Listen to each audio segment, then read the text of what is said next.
우리가 알던 세계는 이제 잊어라. 이제 더 이상 미국과 러시아가 서로 적이 아닌 시대라는 거죠. 규칙이 힘이 되는 시대가 아니라 힘이 법이 되는 시대가 지금 온 거예요. 진짜 어디서 3차 대전이 터져도 가장이 아닌 때인데다가 전략무기 감축 협정이요. 2월 5일날 시한이 끝났어요. 핵탄두를 마음대로 늘릴 수 있는 거예요. 만약에 난다면 어디가 제일 위험합니까? 4대 후보지가 계속 얘기가 되었어요.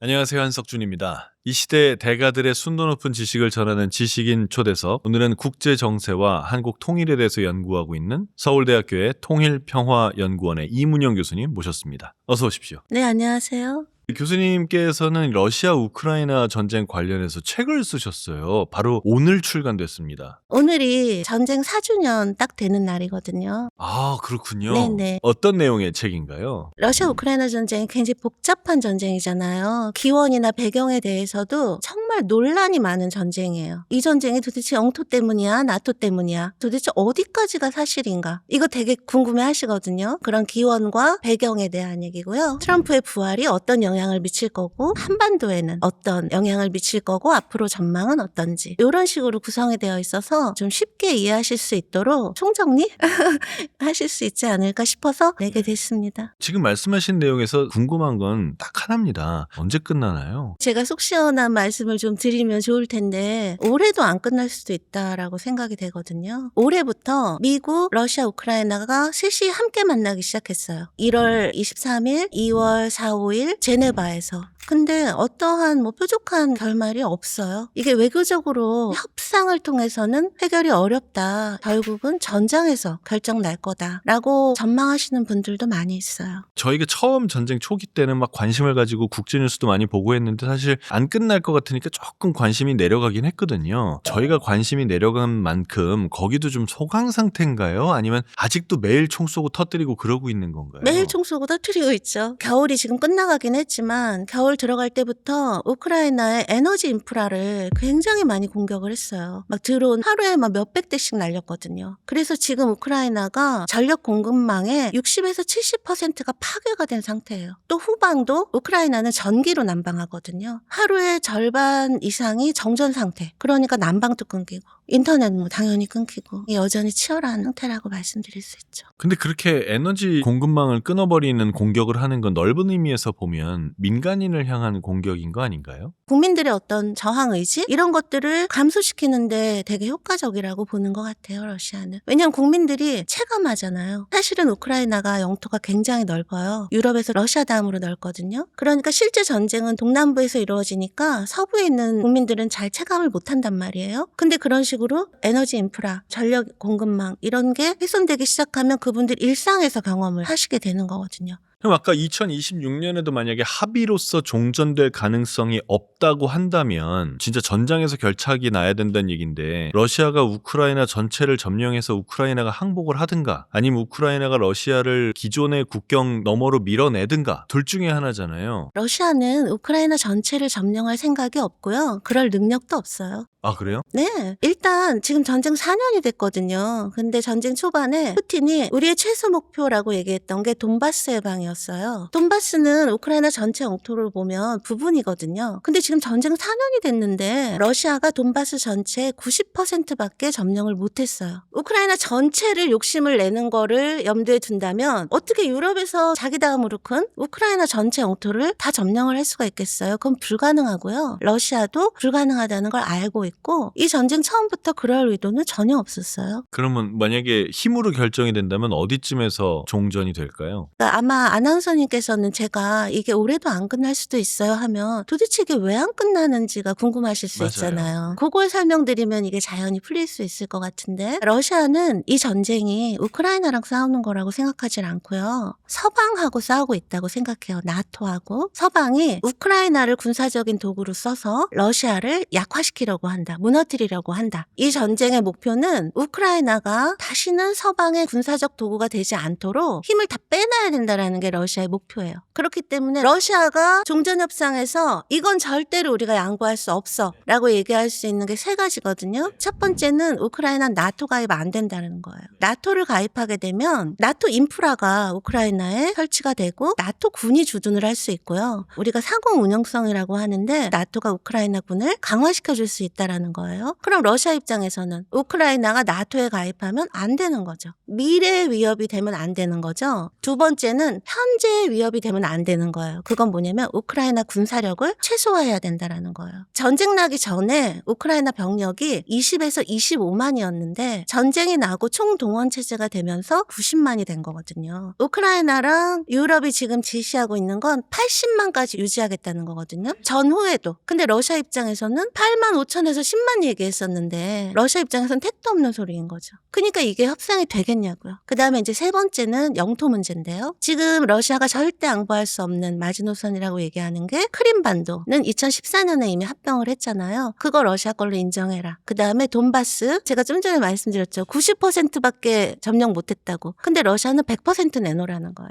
미 점령지는 지금 우크라이나 군이 있잖아요. 너네 다 나가라. 이러고 있는 거거든요. 근데 문제는 지금 전선의 승기를 잡고 있는 건 러시아라는 거죠. 이 절대 양보할 수 없는 세 가지를 들어주고 전쟁이 끝나면 이건 러시아의 완승이에요. 유럽과 서방 입장에선 완패거든요. 유럽 입장에선 그걸 도저히 받아들일 수 없는 거예요. 절대 서로가 받아들일 수 없는 조건을 걸고 트럼프 취임한 다음부터 계속 종전협상을 한 거기 때문에 이게 해결이 날 수가 없어요. 그러면 가장 현실적인 종전의 어떤 그림은 돈바스 지역 100% 점령한 다음에 더 이상 서로 공방을 주고받지 않는 형태가 되겠네요? 그렇게까지 러시아가 점령을 했다 치면 러시아의 요구가 더 커지겠죠. 미국 같은 경우는 적어도 트럼프 전에 바이든 때는 유럽이랑 입장이 똑같았어요. 근데 아시겠지만 트럼프는 센 놈 좋아하고 이긴 놈 편이잖아요. 그러니까 트럼프는 취임하고부터 약간 왔다 갔다 하긴 했지만 러시아 편을 들었단 말이에요. 그래서 트럼프는 젤렌스키를 압박을 하고 있는데 나토 가입 안 돼. 포기해. 그다음 영토 돈바스 전체하고 크림반도는 러시아한테 양보해야 돼. 이렇게 얘기하고 있는 거예요 지금. 근데 그것도 저는 트럼프 입장에서 얘기할 필요가 있을까 싶은 게 나토 가입이 어차피 미국이 승인 안 하면 못하는 거 아니에요. 내가 막을게를 러시아한테 조건으로 걸 수 있지 않냐는 거죠. 미국이 물론 나토에서 가장 힘이 세기는 하지만 그렇다고 트럼프 맘대로 할 수 있는 건 아니에요. 영국, 프랑스, 독일은 나토 가입 문제를 왜 러시아가 이래라 저래라 이러고 있는 건데 그걸 트럼프 맘대로 또 할 수는 없는 거죠. 그러니까 러시아는 문서화해서 못을 박자 이건 거고 그 세 나라는 문서화하는 건 절대 안 돼. 문서화뿐만이 아니라 이건 주권 문제야. 그다음 나토 문제야. 이렇게 얘기를 하는 거죠. 그러니까 아예 얘기가 안 되는 거죠. 양쪽 입장이 이해는 되네요. 이쪽도 당연한 것 같고 저쪽도 당연한 것 같고. 근데 저는 또 한편으로는 제가 좀 저속한 표현을 쓰겠습니다. 트럼프 입장에서는 꽃놀이 패네요. 근데 트럼프도 좀 있으면 중간 선거 해야 되잖아요. 그러기 전에 뭔가 손에 쥔 업적이 있어야 되는데 트럼프가 제일 큰 소리 쳤던 게 내가 대통령 되면 24시간 안에 러우 전쟁 끝낼 거야. 지금 1년이 되도록 못 끝내고 있는 거잖아요. 그죠? 예를 들어서 뭐 베네수엘라의 마두로 대통령을 체포한다든지 아니면 그린란드 내놓으라고 한다든지 이 모든 것들이 러시아라는 실질적인 위협이 있기 때문에 나머지 국가들이 조용히 하고 있는 게 아닌가라는 생각이 하나 들고요. 만약에 예전 같았으면 남미에서 그렇게 활동하는 거에 대해서 러시아가 나도 줘, 나도 낄래 라고 한다든지 영국이나 독일이나 프랑스가 좀 더 강력한 목소리로 그린란드에 개입할 수 있는데 지금 못하고 있는 게 아닌가.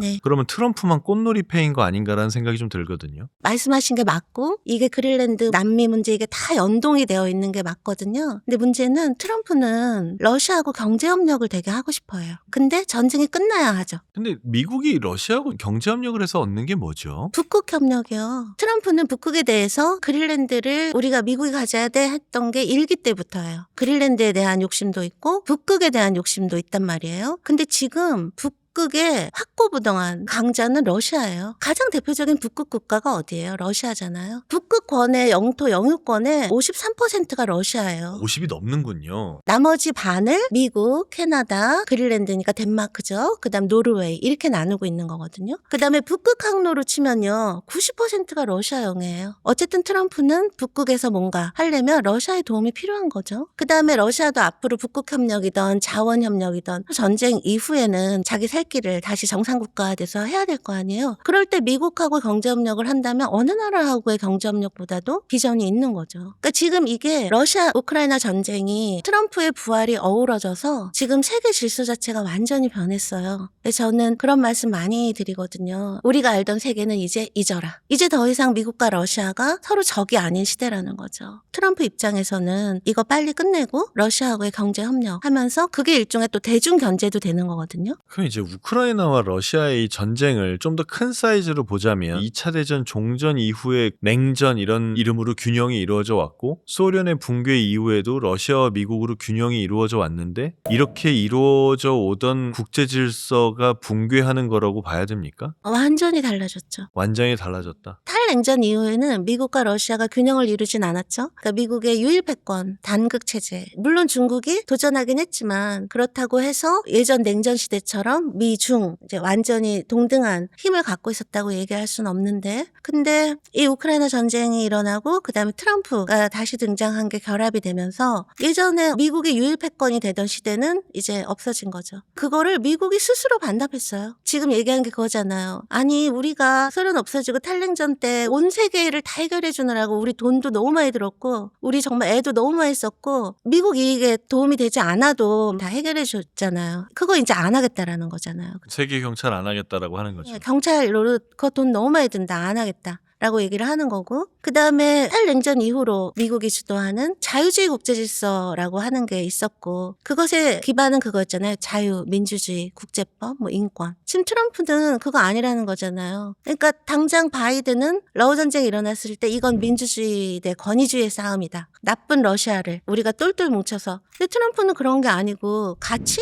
이익이 중요하지. 러시아? 지금 중국이 중요한데 왜 괜히 전쟁을 해갖고 러시아를 중국 품에 안겨주냐? 이러는 거거든요. 그러니까 더 이상 규칙이 힘이 되는 시대가 아니라 힘이 규칙이 되고 힘이 법이 되는 시대가 지금 온 거예요. 그리고 단극이 아니라 이제 다극이 된 건데 그때 미국이 얘기하는 다극은 강대국 많이 갈 것도 없이 세계의 강대국인 거죠. 미국, 중국이 좀 비슷하고 그거보다 좀 아래에 러시아가 있고. 그래서 이 세 나라가 어느 정도 서로의 세력권은 인정해 주면서 그러나 경쟁할 땐 경쟁하고 이렇게 간 거기 때문에 예전하고 완전히 달라진 거죠. 그다음에 예전에 유럽이 갖고 있던 어떤 위치라든가 이거는 지금 거의 존재감이 없잖아요. 지금 유럽이. 맨날 트럼프한테 가서 아부하고 그러니까 예전에 미국을 잊어라 이런 것처럼 요즘에 예전에 우리가 알던 유럽도 이제 더 이상 아니다. 그러니까 정말 큰 변화인 거죠.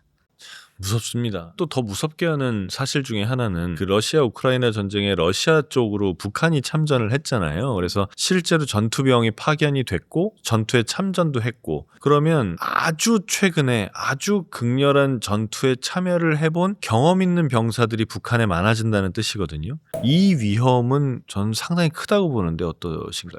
그쵸. 근데 이제 러시아는요, 북한만 필요한 게 아니라 한국이 어떤 면에서 더 필요하거든요. 그건 경제 파트너로서인가요? 어떤 의미에서인가요? 경제요. 근데 러시아에게 지금 제일 중요한 건 경제잖아요. 원래 한국 러시아가 무역이 아주 활발했고 서로 사업도 많이 했죠. 그럼요. 전쟁 전만 해도 러시아 자동차 시장 1위가 한국이었어요. 현대기아. 러시아 차보다도 높았단 말이에요. 한국 차의 점유율이. 러시아 핸드폰 시장 1위도 갤럭시, 삼성이었고요. 러시아 TV 시장도 부동의 1위가 삼성이었어요. 어느 나라도 자동차, 핸드폰, 가전이 한국 기업이 다 1위 한 나라는 없었는데 러시아가 그랬단 말이에요. 근데 지금 그거를 다 중국이 차지했어요. 근데 이제 러시아가 전쟁 나고 나서 러시아하고 중국이 엄청 친해졌단 말이에요. 근데 그게 문제는 뭐냐면 러시아가 특히 경제에 있어서 중국 의존성이 너무 커졌어요. 근데 중국은요 그렇게까지 가까이 하기엔 너무 위험한 이웃이에요. 옛날 러시아하고 중국은 사이 좋을 때보다 나쁠 때가 더 많았거든요. 러시아하고 중국은 좋았던 적이 별로 없죠. 명청까지 가도 좋았던 적이 별로 없습니다. 왜냐면 워낙 큰 나라가 국경을 그렇게 길게 접하고 있으면 그런데다 러시아는 땅덩어리가 세계에서 제일 크고 중국은 사람이 너무나 많잖아요.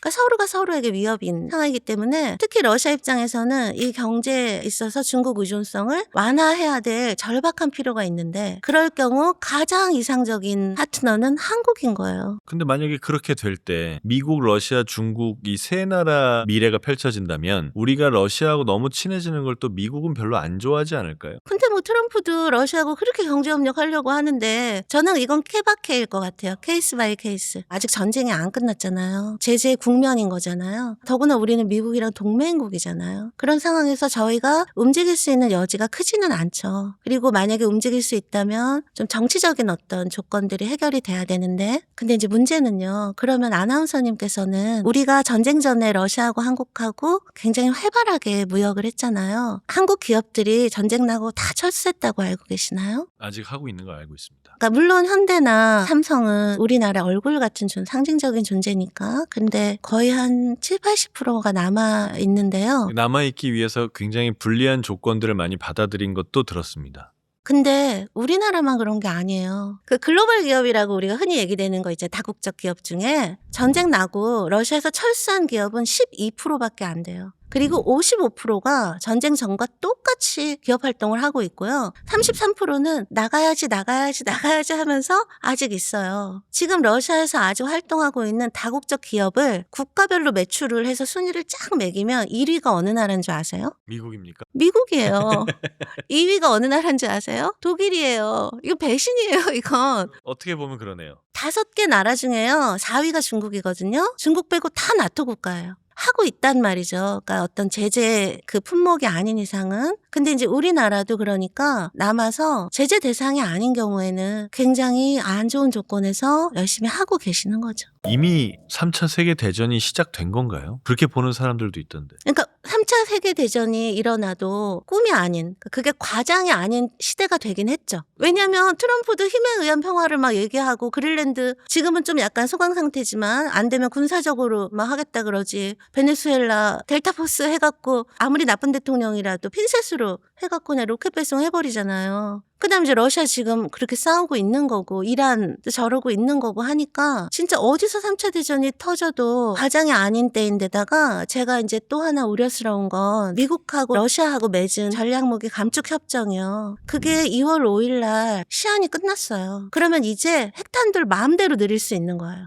여지까지는 그 수를 제한해 온 거잖아요. 근데 그게 이제 없어져 버렸어요. 그러면 이게 더 많이 더 센 무기를 막 만들 수 있게 된 거고 지금 튀르키예도 자기는 핵무기 만들겠다고 막 이러고 있단 말이에요. 독일도 우리도 핵을 이러면서 약간 만지작 하고 있고요. 그 일본이 노벨평화상 받은 게 비핵 3원칙으로 받았단 말이에요. 다카이치 총리는 그거 우리 이제 좀 손봐야 되지 않아 이러고 있단 말이에요. 그러면 핵의 위험성은 점점 더 커질 거라는 거죠. 정말 힘에 의한 평화, 힘이 룰이 되는 시대가 왔기 때문에 3차 대전이 과장이 아닌 상황인 건 맞죠. 만약에 난다면 어디가 제일 위험합니까? 4대 후보지가 계속 얘기가 되었어요. 한번 맞춰보실래요? 일단 이란이요. 그러니까 중동, 그 다음에 우크라이나, 그 다음에 한반도, 대만 이렇게 얘기하죠. 왜냐면 이제 다 여기가 지정학적인 단층선이라고 우리가 주로 얘기하는 곳이니까.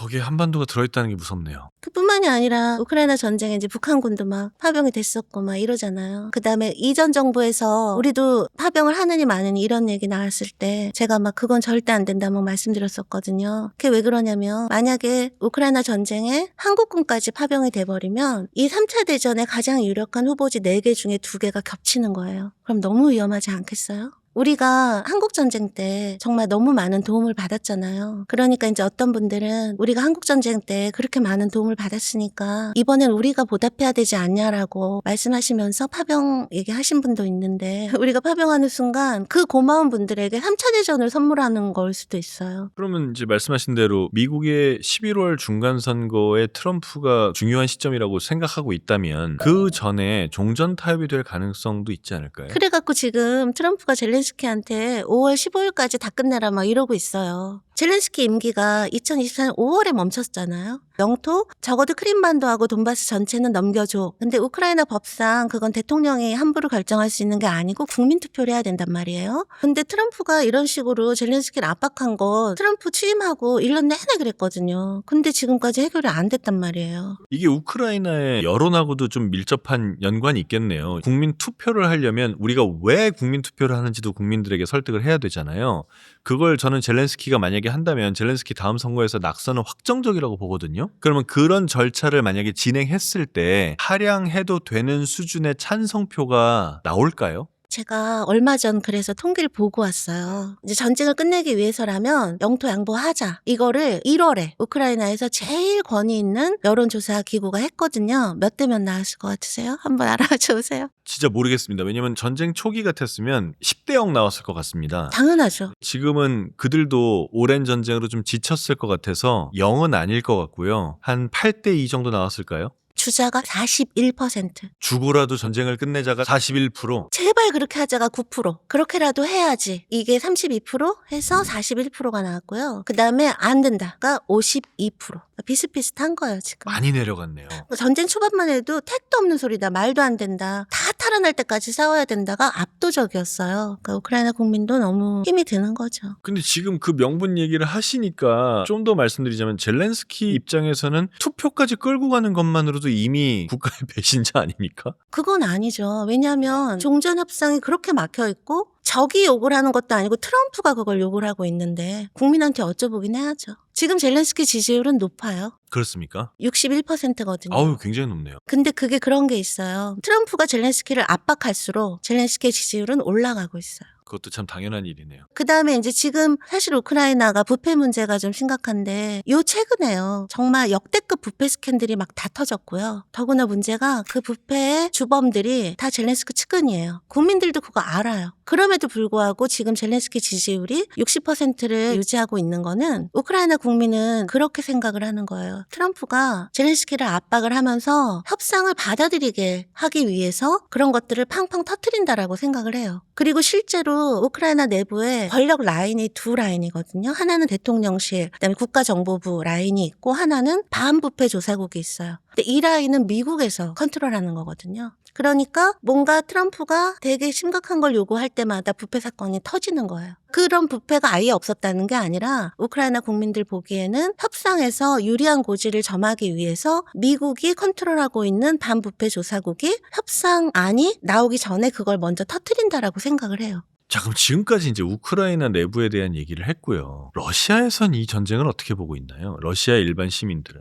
그것도 제가 따끈따끈한 바로 1월 통계를 확인하고 왔거든요. 전쟁 지지율이 얼마 정도 될 것 같으세요? 저는 러시아는 낮을 것 같습니다. 20%? 76%. 아, 그래요? 제가 완전 잘못 알았군요. 전쟁 초반부터 지금까지 변화가 없어요. 왜냐면 러시아 입장에선 워낙에 거대한 영토의 아주 끄트머리에 있는 일부 지역에서의 전쟁인 거잖아요. 대부분의 영토에 있는 러시아 시민들은 별 관심이 없을 줄 알았어요. 별 관심이 없고 별 피해가 없으니까 오히려 명분은 더 지지할 수 있는 거죠. 그 다음에 러시아인에게 우크라이나는 저 멀리 있는 나라가 아니에요. 정말 형제 국가라고 생각해요. 실제로 전쟁 전에 우크라이나에 있는 러시아계, 우크라이나 국민이 800만 명 정도 됐어요. 우크라이나 전체 인구가 얼만데요? 우크라이나 전쟁 전에는 한 4,300만 정도 됐거든요. 그게 왜 그러냐면요. 러시아랑 우크라이나가 같은 나라였던 게 700년이에요. 루스 공국 말씀하시나요? 제정 러시아 때도 같은 나라였잖아요. 소련 때도 같은 나라였잖아요. 그다음 고대 때 키이우 공국 또는 키예프 공국 같은 나라, 이걸 합치면 700년 같은 나라였는데 이러니까 서로 엄마는 러시아인, 아빠는 우크라이나인 이런 사람들이 양국에 너무 많아요. 그러니까 러시아인 입장에서는 그냥 이웃 나라 정도가 아니고 형제 국가라고 정말 생각하거든요. 그래서 굉장히 중요하게 생각하고 있고요. 그다음에 러시아 국민들도 대다수가 이 전쟁을 우크라이나랑 싸우고 있다고 생각하지 않아요. 서방과 싸우고 있다라고 생각해요. 그래서 전쟁 자체에 대한 찬성률은 4년 동안 큰 변동이 없이 지금 76%인데요. 문제는 이거예요. 그럼 전쟁 계속할까?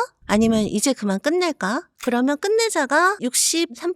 그러니까 60% 되고요. 계속하자는 20%대예요. 그러니까 전쟁한 명분은 내가 이해해. 그러나 할 만큼 하지 않았니? 이제 좀 끝내자가 3배나 많은 거고요. 그게 시간이 가면 갈수록 이제 끝내자가 더 높아지고 있어요. 그런 상황이에요. 근데 그럼 빨리 끝내면 되겠네. 우크라이나가 하자는 대로 나토 가입도 하게 해주고 영토도 돌려주고 끝낼까? 그러면 또 60% 그만큼이 그건 안 되지. 이렇게 얘기하고 있어요. 러시아 일반 시민들은 전쟁을 거의 이겼다고 생각하고 있군요. 이기고 있으니까 실제로. 그러니까 이겼다고 생각할 뿐만 아니라 그동안에 솔직히 말씀드리면 러시아 국민 대다수는 전쟁하고 있다는 걸 실감하지 못했어요. 그렇겠네요. 워낙 넓고요. 저기서 일어나는 일이고요. 우크라이나는 총동원령이란 말이에요. 근데 그게 지금 굉장히 폭력적으로 이루어지고 있어요. 예를 들면 이런 거예요. 남성들이 마트에서 장 보다 끌려가고 식당에서 밥 먹다 끌려가고 제대로 훈련도 못 받고 전선에 투입이 되니까 사망률이 너무 높은 거예요. 그래서 지금 우크라이나 병역 기피 문제가 굉장히 심각하거든요. 얼마 전에 우크라이나 국방부 장관이 바뀌었어요. 페도로라고 하는 만 34살이에요. 그 국방부 장관이 취임하고 제일 먼저 한 얘기가 그거였어요. 지금 우크라이나의 병역 기피자가 200만이다.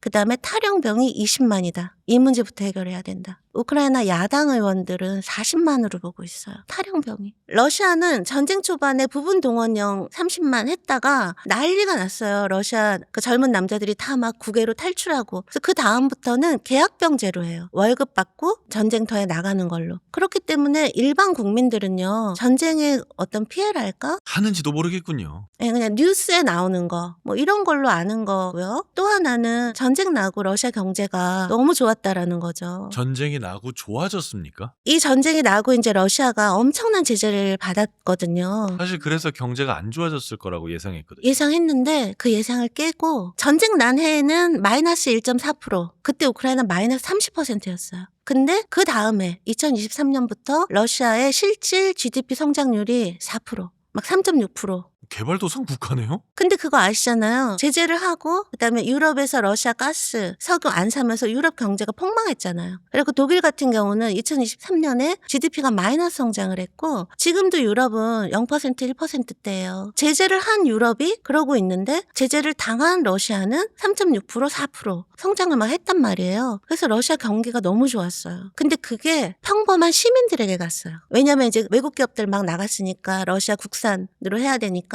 제조업 공장 돌아가고 군수산업 공장 돌아가고 하면 거기 제조업 노동자들, 운수업이라든가 건설업이라든가 이런 분들은 서민이잖아요. 그다음에 군인들을 이제는 계약병으로 한다 그랬잖아요. 근데 월급을 너무 많이 준 거예요. 근데 저 돈 받고 군대 갈게요 하는 분들은 주로 다 서민층의 자식이잖아요. 그러면 그 많은 월급도 서민의 자식들, 서민의 남편들이 받는 거잖아요. 문제는 그게 오래 갈 수 없잖아요. 전시경제인 거니까. 작년부터 부작용이 나타나기 시작해서 작년 러시아 GDP 성장률은 0.6%, 올해도 한 0.8, 0.9? 그러니까 슬슬 이제 이게 나타나기 시작하는 건데 지금까지는 나타난 게 아니고 오히려 경제가 잘 돌아간 거잖아요. 그러니까 러시아 국민들은 지금까지는 딱히 전쟁에 반대할 이유가 없었던 거죠. 그 전쟁 초기에 제재를 더 확실하게 해서 경제를 어렵게 만들어서 국민들이 푸틴에 반대하는 모습을 이끌어내야 된다 뭐 이런 썰들도 있었는데 완전히 실패한 거죠. 오히려 푸틴에 대한 지지율은 더 좋아졌겠네요.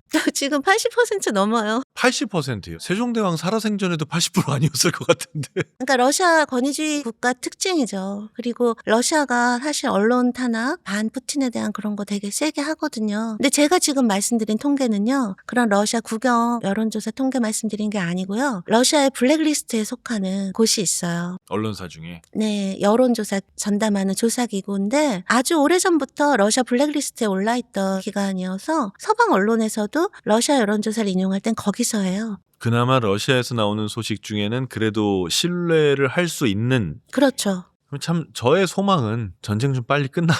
저도요. 저도 제발 좀 빨리 끝났으면 좋겠습니다. 아니, 저 같은 그 소시민들이야 그냥 빨리 이런 전쟁 없고 평화로운 사회에서 내 하고 싶은 거 하고 그게 꿈이지 않겠어요? 그럼요. 그러면 이게 과연 끝날 것이냐 안 끝날 것이냐가 참 중요한데 트럼프가 젤렌스키를 압박하고 있다라고 하는 5월의 선거 이뤄질까요? 젤렌스키가 제가 약간 이해가 안 되는 건 지금 61% 지지율이 높게 나오잖아요. 만약에 그 여론조사가 사실이라면 젤렌스키는 요럴 때 빨리빨리 선거해갖고 그냥 대통령 돼버리는 게 낫거든요. 아 그럴 수도 있겠네요. 근데 젤렌스키는 완강하게 거부를 하고 있어요. 휴전될 때까지는 선거 못한다 막 이런 식으로. 그러니까 제가 그게 약간 이해가 안 돼요. 그렇기 때문에 트럼프가 계속 선거해야지 너 선거해 이런 게 취임 직후부터였어요. 근데 아직도 안 하고 있는 거거든요. 그러고 있는 거 보면 이게 될까 싶기는 해요. 근데 이제 그럼에도 불구하고 그나마 2026년에 어떤 변화가 가능하다면 이제 우크라이나의 정권 교체? 이게 가능성이 있지 않을까 싶기는 한데요. 그 정권 교체는 그러면 종전으로 가는 KTX일 수도 있겠군요. 그렇진 않은 게 지금 젤렌스키 아니면 누구라고 얘기되는 사람이 이전 전쟁 총사령관이었던 잘루진이라고 하는 지금 영국 대사로 있는 그 사람은 젤렌스키보다도 인기가 더 높아요. 그 다음에 부다노우라고 하는 사람이 있는데 그 사람이 얼마 전에는 군 정보국장 했는데 지금은 대통령실 비서실장 하는 사람, 요 세 사람 탑3거든요. 그 다음에 고 전임 대통령이었던 포로셴코. 이 정도인데 그 중에 빨리 전쟁 끝내자라고 내세우고 있는 사람은 없어요, 사실은. 그러니까 그 대안 중에 젤렌스키랑 완전히 반대에 서서 내가 대통령 되면 이 전쟁 무조건 끝내겠다 이런 사람이 있어야 뭐가 좀 아까 말씀드린 것처럼 KTX를 타겠다 이렇게 생각하실 수 있잖아요. 근데 적어도 지금 그 탑3에 오른 사람 중에 그렇게 빨리 끝내야 된다라는 사람이 없고요. 근데 이제 단지 그 부다노라는 사람은 미국이랑 굉장히 친해요. 그러니까 그 사람이 되면 좀 미국 정부의 입장 같은 거를 좀 더 반영할 수는 있겠죠. 저는 솔직히 올해라도 좀 끝나줬으면 이런 마음이고, 전쟁 일어날 때 전문가 중에 아무도 정말 전쟁이 일어날 거라고 예측 못 했거든요. 그것처럼 제 이 예측도 틀렸으면 좋겠어요. 안 끝날 거라는 예측이 이게 틀렸으면 틀렸으면 좋겠다. 좋겠어요. 그래서 갑자기 무슨 어떤 극적인 어떤 사건 왜 해갖고 끝났으면 정말 좋겠어요. 자, 이문영 교수님과의 러시아 우크라이나 전쟁에 관한 일부 함께 하셨습니다. 우리가 아침에 출근하면 저녁에 안전하게 집에 귀가하는 게 당연한 일상을 누리고 있죠. 이런 일상이 다른 나라에 살고 있는 그 누군가에게도 당연했으면 좋겠습니다. 자, 이문영 교수님과의 대화 2부에서 계속 이어집니다.